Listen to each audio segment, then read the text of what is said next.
Hello, welcome to News Now on TV360. I am Fidelia Aguncha. 9 people have been confirmed dead in a fresh attack by unknown gunmen in Uja community, Katsina Ala local government area of Benue State. The police confirmed the death toll in a statement, though eyewitnesses report a higher number, putting the figure at 12. The state governor Samuel Ortum, in his reaction, condemned the attack, describing it as unacceptable. He assured the people of Katsina Ala that steps had been taken to prevent further attacks in the area, adding that 3 persons had been arrested in connection with the attack.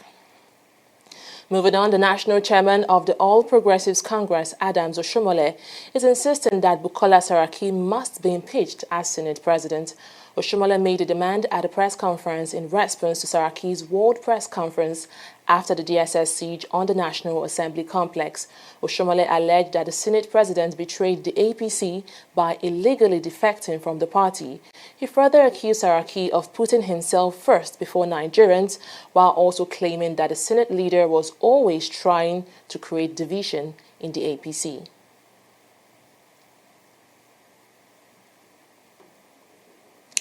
A chieftain of the People's Democratic Party has slammed Nigerian political parties for lacking ideologies. Bode George said this in his reaction to the gale of defections across the country. He said the politicians were only defecting for personal interest. The political parties in this country are not ideologically based. You know, like to say you are absolutely conservative or you are liberal, center-right, right or left or center left. That has not crept into our system. All we do here is to look at the basic needs of our people: good education, good housing, good infrastructure for ease of transportation, movement of goods and services, and agricultural development, and good economic indices. Once you get this done, that's all our people are waiting for now. Not you are liberal or you are conservative. So if they move easily from one end to the other, it is because they are disgruntled about the management style in that particular organization. Senate Minority Whip Philip Ajudar has vehemently denied rumors that he wants to defect from the People's Democratic Party to the All Progressives Congress APC. Ajudar told journalists at the National Assembly that he has no intention of leaving the PDP in spite of what is being propagated on social media. I'm a bona fide PDP member, and I'm a leader in the PDP, and not only being a leader in the PDP, I'm loyal to the leadership of the PDP from the ward level up to the national level. I'm a member of the PDP. I've had it trend in the social media.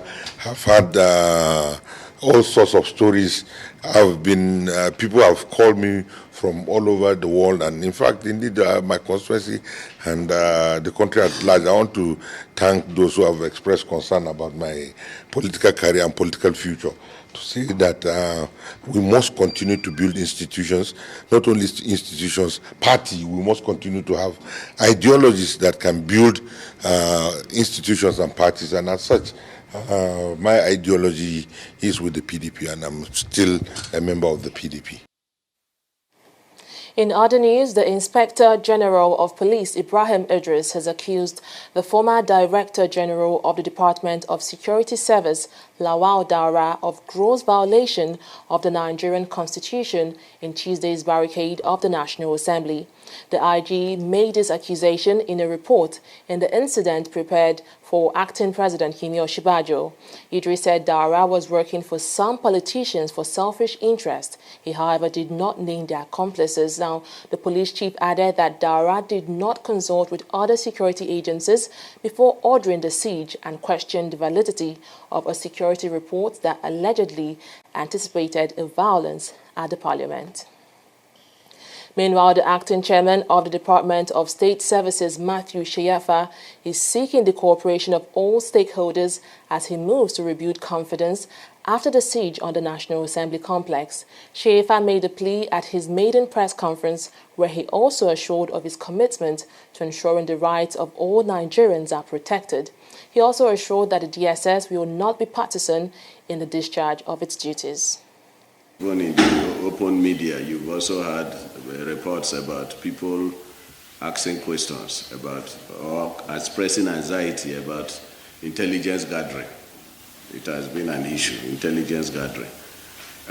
We will also redouble our efforts in that direction, intelligence gathering, intelligence collection, and also analysis, because one thing is to get the intelligence, another one is to analyze the intelligence, to guide policy formulation, to guide security management, because if you have an intelligence, one thing is to sit on it, another one is to analyze what are the implications for action and work on it.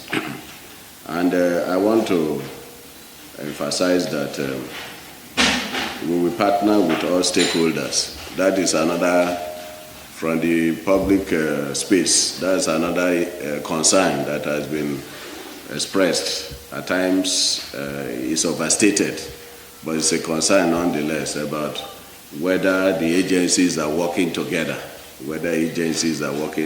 Some say agencies are fighting, some say they are working at cross purposes and all that, but I'd like you to signal strongly that we will partner, work, collaborate, cooperate with all agencies in the management of security. And we will do our utmost in collaboration with other stakeholders to ensure the protection of law-abiding citizens and residents and national resources. Our responsibilities are enormous. The Economic and Financial Crimes Commission, EFCC, has lifted restrictions on bank accounts run by two state governments. Authorities in Benue and Akwa Ibom State recently raised alarm that their accounts had been frozen, trapping workers' salaries, pensions and crippling public activities. But while Benue officials have confirmed unblocking of all the accounts affected, Akwa Ibom was only able to confirm a partial relaxing of limited access imposed on its accounts in commercial banks. Meanwhile, Governor of Rivers State, Nyesom Wike, has asked Acting President Yemi Osinbajo to sack the Acting Chairman of the Economic and Financial Crimes Commission, Ibrahim Magu, over the freezing of bank accounts of Benue and Akwa Ibom State governments. The medical expert in Lagos has been explaining that children conceived from in vitro fertilization, that is IVF, are most likely to be born prematurely. IVF is a laboratory process used to treat fertility or genetic problems. It also assists with the conception of a child. Now, Dolapo Agoro of the Lagos State University Teaching Hospital, LASUTH, made this known in an interview with TV360. Take a listen. There are more chances of multiple pregnancy in IVF. Now, with respect to a child that is born through IVF, a lot of time they have low birth weight. Their birth weight is always, and at times they don't, they are always premature. You understand? So they don't develop very well, because depending on because the IVF is actually a very complex thing. You are transferring the gametes at some point in time, Abi? And at some point in time, it's actually the fertilize, you fertilize outside and you implant in the uterus. So depending on whichever one you are doing, they all carry their own risk. We'll take a short break now and return with news in business. Do stay with us. Corruption not in my country. How work? Oh, correct, Oga. What is it that you are doing? Oga, they come out the part now. Make we go sell for. Oga, na correct kuzabi this so. Oga Titus and him boys them. They do am.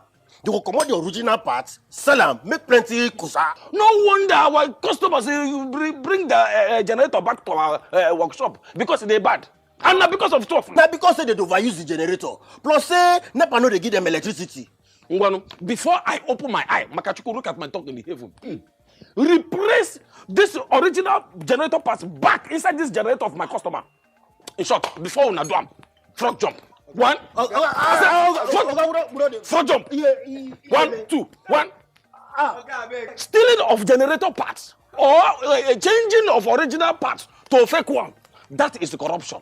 Not in my country. Corruption not in my country. Stop corruption now. Corruption not in my country. Good afternoon, sir. Good afternoon, madam. My name is Alero. I am not sick. I just need you to help put your stamp on this medical report. I want to tender it at my office as a sick leave. I'll pay 10,000 naira. Ma'am, that is impersonation. I'm not a doctor. Oga, be like say this English no go pay. I go increase the money to 20,000 naira. I beg. You know, if I give you that 20,000, as you wide, so if it still help your condition more. So you know, say you spread well. As I spread like virus, I mean. You talk. Come out! If person come to your hospital, talk say make you give am fake medical report, make you go take collect sick leave. Talk and say no, na corruption. Not in my country. Corruption not in my country. Stop corruption now.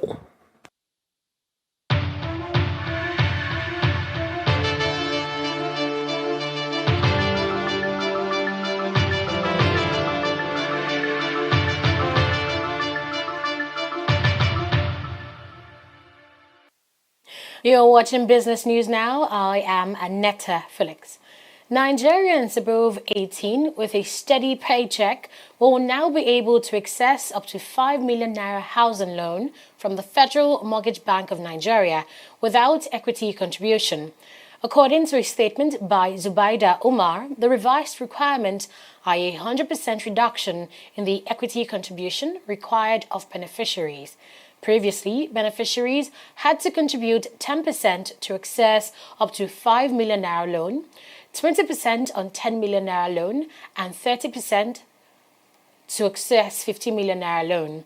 With the new conditions, an equity contribution of 10% will be needed for funds between 5 and 50 million naira for contributors to the National Housing Fund, NHF.